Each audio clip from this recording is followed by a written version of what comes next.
Apreciados estudiantes, un cordial saludo, esperando que se encuentren muy bien en sus casitas, cuidando de ustedes, de sus familiares, que ojalá no les falte lo necesario y que con la ayuda de Dios esto pase pronto.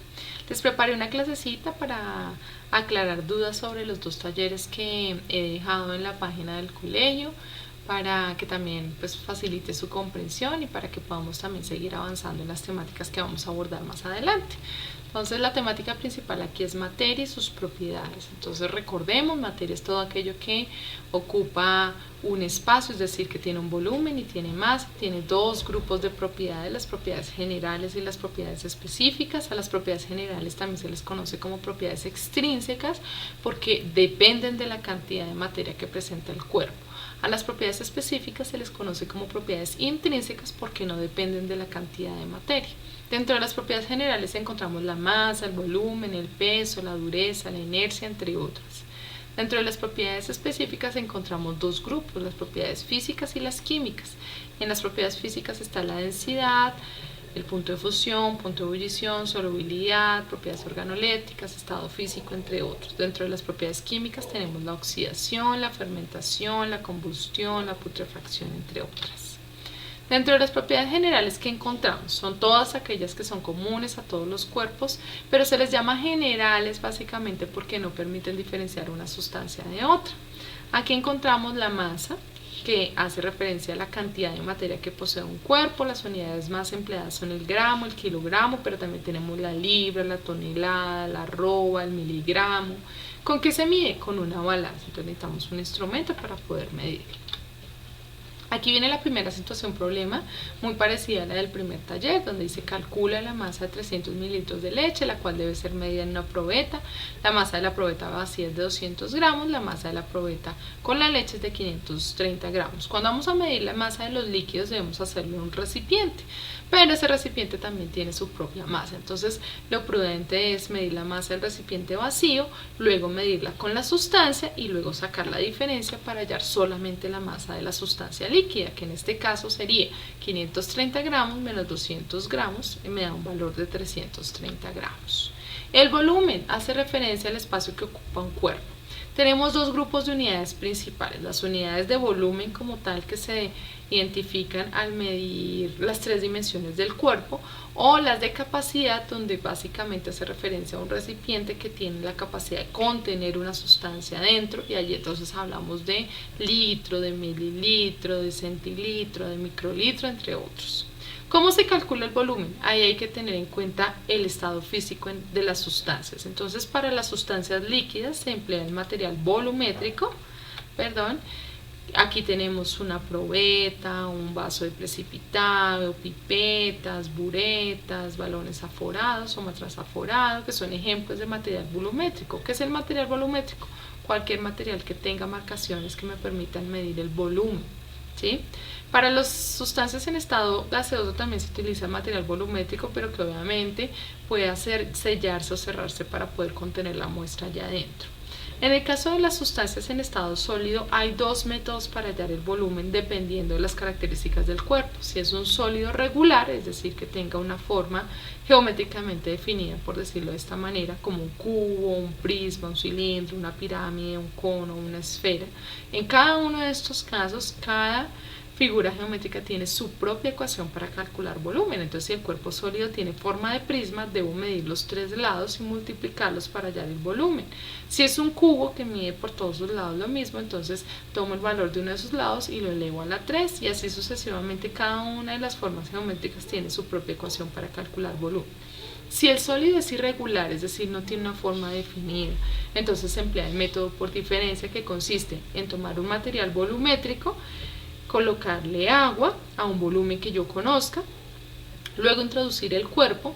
Como dos cuerpos no pueden ocupar el mismo espacio al mismo tiempo, ¿qué es lo que va a pasar? Que el agua se va a desplazar y me va a generar un volumen mayor. Entonces ese volumen final menos el volumen inicial me permite calcular el volumen del cuerpo sólido.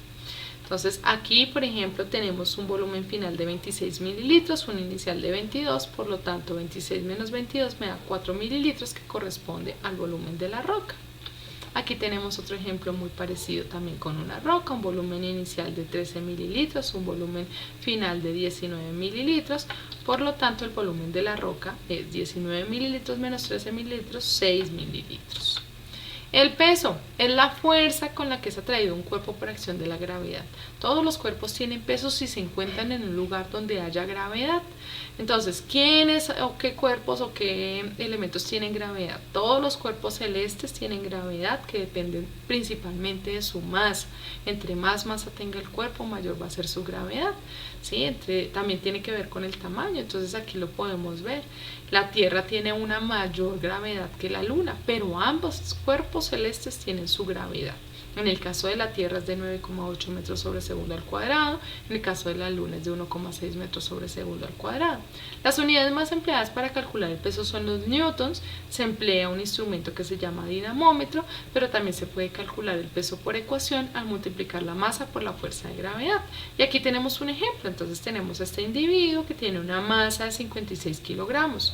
Puedo hallar su peso tanto en la Luna como en la Tierra porque conozco la gravedad de estos dos sitios. Entonces en la Luna es multiplicar 56 por 1,6 y me va a dar un valor aproximado de 90 newtons. En el caso de la Tierra es multiplicar 56 por 9,8 metros sobre segundo al cuadrado y me va a dar un peso de 560 newtons aproximadamente. Aquí tenemos los puntos del taller, del primer taller con el que cerramos las notas del primer periodo.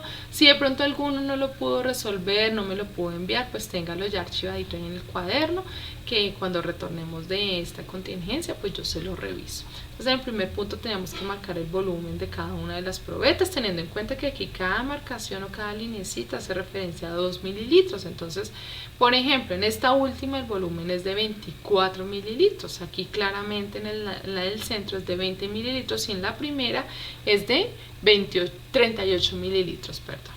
Aquí en el segundo punto tenemos un ejemplo o situación donde tiene que calcular el volumen empleando el método por diferencia. Tengo un volumen final o volumen 2 de 7 mililitros, un volumen inicial de 5 mililitros, entonces 7 menos 5 mililitros me da 2 mililitros. Tercer punto, volumen de un prisma. Me dan los tres valores del ancho, el alto y el largo del cuerpo. Multiplico esos tres valores, como están en centímetros, pues el resultado final me da en centímetro cúbico. El cuarto punto es como el que les expliqué inicialmente de la leche. Creo que aquí solo cambia la masa de la probeta. Calculo la masa y luego debo calcular el peso, o sea, multiplicar ese valor por 9,8 metros sobre segundo al cuadrado, que es el valor de la gravedad en la Tierra. Por último, el punto 5 y punto 6 son métodos por diferencia. Entonces aquí vemos volumen final, volumen inicial, y lo mismo aquí en este texto nos dicen cuál es el volumen inicial y cuál es el volumen final para que ustedes saquen la diferencia. Aquí empezamos ya con el tema del segundo taller, que tiene que ver con las propiedades específicas de la materia. Entonces, ¿qué son las propiedades específicas? Son características propias de cada sustancia que sí me permiten diferenciar un cuerpo de otro. En este grupo de propiedades encontramos las propiedades físicas y las propiedades químicas. Las propiedades físicas se pueden determinar sin que los cuerpos varíen su naturaleza, es decir, yo determino la propiedad y eso no altera las moléculas, ni la estructura, ni la composición de la materia. Dentro de las primeras propiedades tenemos las propiedades organolépticas, que se llaman de esta manera porque se pueden medir o percibir con los órganos de los sentidos. Entonces aquí encontramos el color, el olor, el sabor, la apariencia y la textura. Son las propiedades que más utilizamos, las que utilizamos todo el tiempo porque las tenemos a la mano y es lo que nos permite diferenciar una sustancia de otra rápidamente. Las otras propiedades son el estado físico en el que se encuentra la sustancia. Los tres estados principales que conocemos son el estado sólido, el estado líquido y el estado gaseoso. Y también hay dos estados más, el estado de plasma, que se encuentra en la naturaleza, y el estado de superfluido. Ese sí es más inducido a nivel de laboratorio.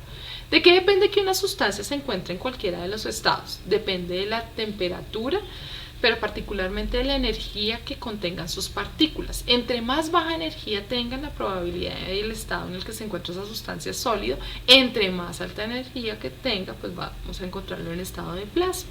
Entonces vamos a empezar por el estado sólido. Las partículas en el estado sólido tienen unas altas fuerzas de atracción, son muy elevadas, por eso hace que las partículas estén muy junticas, muy empaquetadas, muy organizadas, y eso hace que yo pueda identificar la forma que tienen los cuerpos sólidos. No es que estén completamente quietas las partículas allí, tienen algo de movilidad, ellas vibran en el lugar. ¿sí? Pero la fuerza de atracción es tan alta que no les permite desplazarse de un lugar a otro, solamente vibran. En el estado líquido, las fuerzas de atracción son un poco menores, entonces al ser menores las partículas se pueden separar un poquito y pueden deslizarse unas sobre otras, y eso es lo que hace que los cuerpos líquidos o las sustancias en estado líquido no tengan una forma definida. La forma que tienen es la que adoptan del recipiente que los contiene. En el estado gaseoso, ahí no priman las fuerzas de atracción, ahí la energía es tan alta entre las partículas que ellas se separan, se mueven a altas velocidades en diferentes direcciones, y esto hace que lo que prime sea la energía cinética, esa energía de movimiento tan alta. Ellas pueden chocar entre ellas, las partículas, o con las paredes del recipiente, y esto hace que se pueda explicar dos propiedades de las sustancias en estado gaseoso, y es que por la movilidad de sus partículas los gases se pueden expandir y ocupar cualquier espacio disponible que haya, o también se pueden comprimir si se les aplica algo de presión por el espacio que hay entre partículas y reducir el volumen que éste ocupa. El estado de plasma es un estado que se presenta en sustancias en estado gaseoso que se encuentran a elevadas temperaturas. Entonces en este caso los átomos pueden perder sus electrones o liberar sus electrones y se convierten en iones. Entonces vamos a tener una mezcla de átomos completos, de iones y electrones en un mismo sistema, ¿sí? Aquí abajo tenemos ejemplos de cada uno de los estados. Entonces aquí me muestra el estado sólido un trozo de hielo, en el estado líquido pues agua común y corriente en estado líquido. Aquí tenemos el estado gaseoso en representación del estado gaseoso, una nube. En el estado de plasma, el ejemplo que mejor les puedo dar son las estrellas. Las estrellas están constituidas por sustancias en estado gaseoso que se encuentran a elevadas temperaturas. El estado superfluido se obtiene en el laboratorio sometiendo una sustancia de estado gaseoso a muy bajas temperaturas y altísimas presiones. Entonces pasa al estado líquido, pero tiene movilidad. Es un líquido que puede moverse por las paredes del recipiente, pero pues no se encuentra a nivel natural. Aquí tenemos los dos primeros puntos del taller, entonces tienen que completar este cuadrito. Les sugerí dos sustancias para medir las propiedades organolépticas, y ustedes tenían que completar el cuadro con 3 sustancias más, que la idea era que fueran alimentos para que pudieran disfrutar y medir fácilmente las propiedades organolépticas. En el segundo punto pues tenían que describir brevemente los 3 estados de la materia, el sólido, el líquido y el gaseoso. Ya les acabo de dar una explicación sencillita para que ustedes puedan complementar esa información. Varios compañeritos ya de ustedes me enviaron este trabajo. Esto es para poder aclarar dudas, para complementar su aprendizaje, y para aquellos que no lo han hecho pues que puedan hacerlo de una forma más sencilla. La densidad. Esta propiedad me relaciona la masa de un cuerpo respecto al volumen que éste presenta, es decir, al espacio que está ocupando. ¿Cómo se calcula? Dividiendo el valor de la masa entre el volumen del cuerpo. Necesito conocer la masa, necesito conocer el volumen, hago una división entre estos dos valores y obtengo la masa. En el punto 3 ustedes tenían que completar este cuadro, pero ahí había que centrarse en estas 3 ecuaciones de aquí arribita. Resulta que la ecuación de la densidad entonces me relaciona la masa y el volumen. Es una ecuación que tiene en cuenta 3 variables: densidad, masa y volumen. Cuando yo tengo en una ecuación 3 variables, debo conocer 2 de ellas para hallar la tercera. Entonces si no conozco la densidad, pero conozco la masa y el volumen, divido esos 2 valores y tengo la densidad. Pero de aquí también yo puedo despejar y deducir cuál es la ecuación para calcular la masa si conozco la densidad y el volumen, y para hallar el volumen si conozco la masa y la densidad. Entonces en el caso de la masa debo multiplicar la densidad por el volumen, y en el caso del volumen debo dividir la masa entre la densidad, ¿sí? Entonces acá ustedes pueden ver en la primera situación el hielo. Entonces tienen la masa y tienen la densidad. ¿Qué es lo que no tienen? El volumen. Entonces van a la ecuación e identifican. ¿Qué es lo que hay que hacer? Una división entre la masa y la densidad. Para el poliestireno necesitan hallar la densidad. ¿Qué tienen que hacer? Dividir la masa, que la tienen aquí, por el valor del volumen. Para el vidrio necesitan hallar la masa. ¿Qué tienen que hacer? Multiplicar el valor de la densidad con el valor del volumen. Para el agua de mar necesita hallar el volumen. Entonces, ¿qué tienen que hacer? Dividir el valor de la masa entre el valor de la densidad. Una situación problema común. ¿Cuál es la densidad de este cuerpo sólido? Entonces nos muestra que en la balanza tiene una masa de 8,24, se halla su volumen empleando método por diferencia, volumen final menos volumen inicial, 23,1 menos 18,5 me da el volumen del cuerpo, y entonces en ese caso 8,24, que es la masa, dividido 4,6 mililitros, aquí me equivoqué, disculpen, mililitros, me da un resultado de 1,7 gramos sobre mililitro. Otra forma de hallar la densidad es a través de gráficas que me relacionan la masa de un cuerpo respecto a su volumen. En este caso, ¿cómo se halla la densidad? Entonces yo tengo que escoger uno de los valores, bien sea de masa, cualquiera, o de volumen, y extrapulo. Entonces en este caso se me ocurrió escoger el valor de 30 centímetros cúbicos para una gráfica que me relaciona la masa y el volumen del aluminio. Entonces extiendo una recta que me intercepte esta recta de la que estoy viendo aquí en la gráfica. Entonces cuando la intercepte, extrapolo, que es irme al otro eje para identificar cuál es el valor de su masa, que en este caso puedo observar que es de 90 gramos. Para 30 centímetros cúbicos la masa es de 90 gramos. Entonces como ya tengo los dos valores, puedo hallar la densidad. 90 gramos dividido 30 centímetros cúbicos me da una densidad de 3 gramos sobre centímetro cúbico. El punto de fusión es la temperatura a la cual una sustancia pasa de estado sólido a estado líquido. Entonces, ¿con qué se mide? Con un termómetro. ¿En qué momento se mide? Cuando la mitad de la sustancia está en estado sólido y la mitad en estado líquido. Punto de ebullición, temperatura a la cual una sustancia en estado líquido pasa al estado gaseoso. ¿En qué momento se mide? No cuando ya se haya evaporado la mitad de la sustancia, sino cuando empiezan a desprenderse esas cadenitas de burbujitas desde el fondo del recipiente. Ahí se mide con un termómetro la temperatura. Y aquí viene un ejemplo parecido al que yo les puse en el taller. Entonces, todas las temperaturas que estén por debajo, inferiores al punto de fusión, el estado es sólido. Todas las temperaturas que estén por encima del punto de fusión y por debajo del punto de ebullición, el estado es líquido. Todas las temperaturas que estén por encima del punto de ebullición, el estado es gaseoso. Entonces escogimos tres sustancias y la pregunta es en qué estado se encuentran estas sustancias a 20 grados centígrados. Entonces miremos, para el oxígeno, ¿dónde está 20? ¿20 es menor a menos 218? No, es mayor. ¿20 está entre menos 218 y menos 183? No, sigue siendo mayor. Entonces 20 está por encima de 183, que es el punto de ebullición. Entonces el estado en el que va a estar el oxígeno es estado gaseoso, como lo vemos acá. El agua, ¿20 está por debajo de 0 grados centígrados? No. ¿20 está entre 0 y 100? Sí, como está entre el punto de fusión y el punto de ebullición, el estado en el que va a estar es estado líquido. ¿Y el oro? ¿20 es menor a 1063? Claro que sí. Entonces, como es menor al punto de fusión, el estado en el cual está la sustancia es estado sólido. Entonces, aquí tienen ustedes una situación idéntica.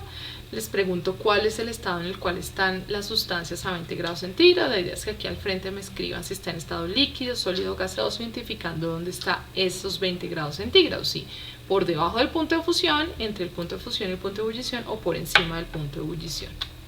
Solubilidad es la capacidad que tiene una sustancia para disolverse en otra. En este caso utilizamos dos términos importantes, el soluto y el solvente o disolvente. ¿Quién es el soluto? El que se encuentra en menor proporción, el que se me disuelve en un medio. ¿Quién es el solvente o disolvente? El que se encuentra en mayor proporción y que permite que esa sustancia se disuelva. Entonces, cuando el soluto se me disuelve en el solvente, yo digo que es soluble. Cuando no se me disuelve, digo que es insoluble.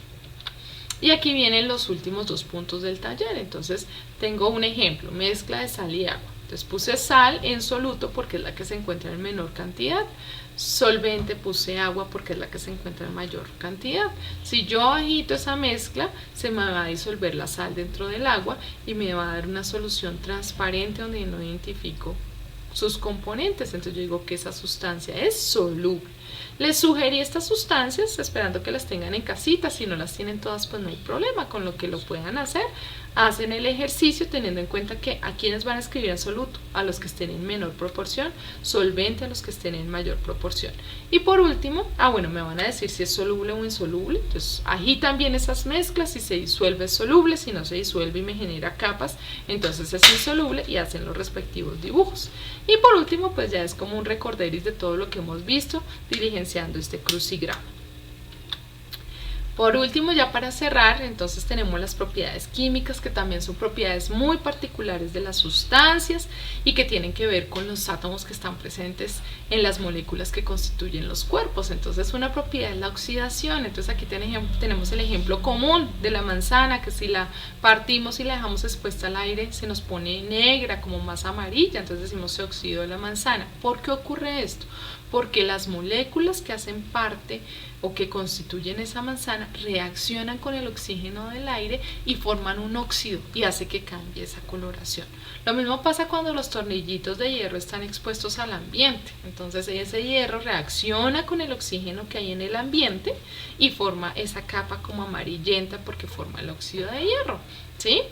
Entonces, otro ejemplo es la combustión. La combustión es una propiedad que tienen ciertos cuerpos para reaccionar con el oxígeno que hay en el aire, con una fuente de calor y prenderse, generar una llama, ¿sí?